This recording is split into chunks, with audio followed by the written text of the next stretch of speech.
Good morning and welcome back to White Mountains Today here on White Mountain TV 16, Sunday, December 13th. And Robert Labby is here from Sea Dog Brewing Company. And how are you this morning? I'm doing fantastic, doing very well. Thanks for having me. Well, we're glad that you could be here today and talk about Sea Dog. Now, Sea Dog, you opened up when? We opened up on St. Patty's Day of this year. So it was a long renovation process in the old Red Barn there, and we're happy to be here, and things are going well. Yeah, and you can't miss the Red Barn because you gave it a fresh coat of paint. That's right. So it's nice and bright, which is very cool. I mean, it's a beautiful building. So let's talk about what Sea Dog Brewing is all about, because obviously it started as a brewing company before they started putting in restaurants. That's right. Well, it actually started as a restaurant and a brewing company. So the original location was in Camden, Maine, with a small brewery on site, and then it then grew to our location in Bangor, and we now have one in Topsham as well.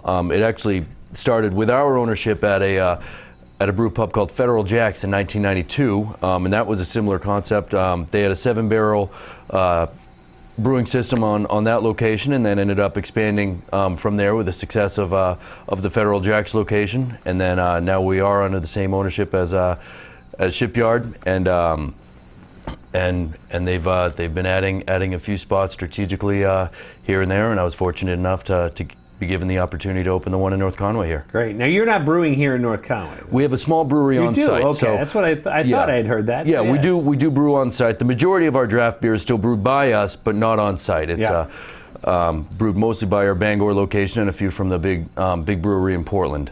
But we brew all of our house brewed casks. So it's a cask-conditioned ale. So it's hand pulled, kind of a European style of delivering the beer. Brings out the flavor and the mouthfeel of the beer quite a bit. So. But it is I would consider it a local brewery. I mean, you're talking not too far away. So, That's right. So the beer isn't traveling across country. No, it's still very, very fresh, and it's only a couple hours away from its origination. So. Oh, that's great. So, and you've started doing, well, let's first talk about the building. It's a beautiful building. I remember when I first moved up here and it was a shopping area and, this great old barn that was there. And then it sat idle for a little while, it had some different renovations over the years. And then you guys said, no, we're going to spruce it right up. That's right. And I mean, we weren't trying to hide the fact that it's a barn. The barn was originally built as the barn to the old Moat Mountain House in 1791, and it functioned for several years as a barn. And there's a lot of hints and clues throughout the building that shows that it is authentic, and all the structural beams are original. You know, we were able to recycle a lot of the original exterior and really keep that look while renovating it, making it look like a state-of-the-art restaurant, which it functions as now. So we tried to keep that balance, and I think they did a good job. The atmosphere has made it an easy sell for us. Yeah, and one of the great things too, when you go in there, you've got several. I don't want to call them rooms because they're not really rooms, but several different sections, so you can kind of have almost like different moods. You've got the ones that are right in the windows. You've got that nice cornered off to the left-hand side. Do you call that room a certain thing? Yeah, we call it the fireplace room. Okay, I was going to say, because there's a fireplace in there.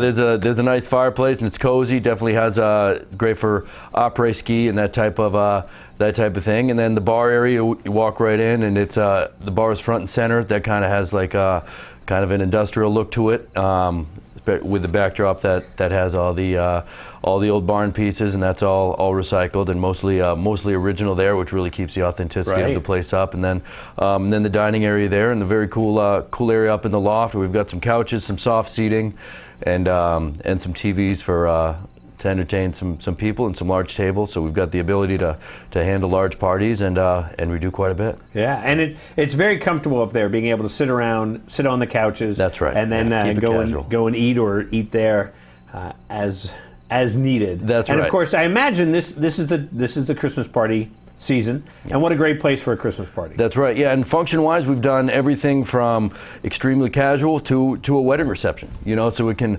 The place is very versatile, especially with our team and our abilities. It's great because we can make it as casual as you'd like or as formal as you'd like, and anything in the middle, from functions as small as 10 or 12 people up through 80 to 100. We've done it all already, which is great, and we're only growing our resume a a bit. There you go. Well, I was there for a Christmas party, and the nice thing was never felt rushed. We were there, we enjoyed it. Started off in the seating area, then went over to the table area, and had great service and great variety of food. I mean, I think everybody at the table got something different, which is, you know, a lot of times you'll go and it's like, you know, 16 people have the same thing and 2 people have something else. But everybody had something different and everybody raved about it. Which is nice, yeah, because we've got a very versatile menu. It's a big menu, so there's something for carnivores, vegetarians, and everything in the middle, you know, which is nice. So we've got some classic pub food as for wings, tenders, nachos, etc. But we've got some fantastic entrees as well. We've got a barbecue salmon or a seafood paella, a lot of other seafood that really kind of rounds out our menu very well. So that's great. And you've started really getting into that. There was a singer who was there Friday night. Yep. And so live music Friday night, and you've got something tonight, and then you've got something pretty much every night of the week. For the most part, yeah, we do live music every Friday and Saturday night. We've got a great crew of musicians, and that's only growing at this point too. The amount of people that have played there. So that's every Friday. Saturday night we'll likely be adding something for an apre ski, maybe a Sunday afternoon, especially following football season. And then Monday nights we've got Mug Club Monday to recognize our Mug Club members, so they get special deals on beverages and certain food items. Then Tuesday we've got Cards Against Hospitality, which is really that kind of adult card game that we have available for people late night, so that's available then. And we just started trivia every Wednesday, and that's going very well. So that's from 7 to 9 every Wednesday. And then up in our loft on Thursdays, we're trying to push a GoPro theater. So we've got the TVs that you saw during your Christmas party on Friday, and we've got the cables and everything to unlock, so you can go to a mountain, go on the river, do whatever kind of recreational activity you're doing, and then watch the footage on our TVs upstairs. That's awesome. Yes, that's fun. And then on Sundays we've got tailgate Sundays, so we have 50-cent wings during Patriots games. We have Absolute and Jameson specials where you can keep the glass while supplies last. And tonight we've got a comedian, Bucky Lewis, is playing at our location. That's right. Tonight at 7 o'clock. So we're versatile.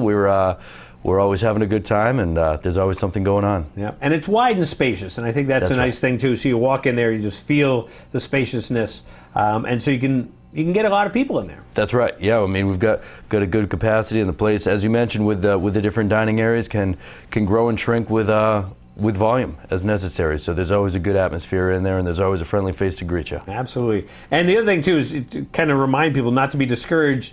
You know, there's a ample parking in front, but even better, you've got tons of parking out back. That's right. And so that's the thing. Don't go, oh, they're full, which is a great thing. You just swing around back. You got that nice covered walkway to come out front. So yeah, that's exactly right. Just as we mentioned off air, we've got some great neighbors there as well with the North Conway Music Center, Corral and Corningware, Dollar Tree, and the Red Barn Furniture Outlet.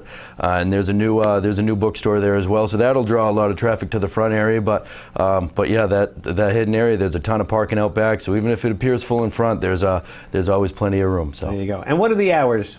We open at 11 o'clock every day, and last call every night of the week is 12:30 a.m. So we're open for your dining needs until 9 or 10 o'clock, depending on the night of the week, and then we continue to serve some late night food until 11 during the week, 12 o'clock on weekends, and then last call for alcohols at 12:30 every night of the week. So we're always ready to serve you. There you go. Now, do you have a special lunch menu, or is it just is it the same? It's the full menu. That's right. Great. It's the full menu until late night, and then late night we have a modified menu, but we've still got some sandwiches and snacks and appetizers on there, so you can get a bite late if you're in a jam. Well, that sounds great. So, right in the Red Barn Outlet Center, how do you describe, if someone calls you on the phone, how do you tell them where they are? I mean, we're in New England, so one of the natural landing points is Dunkin' Donuts.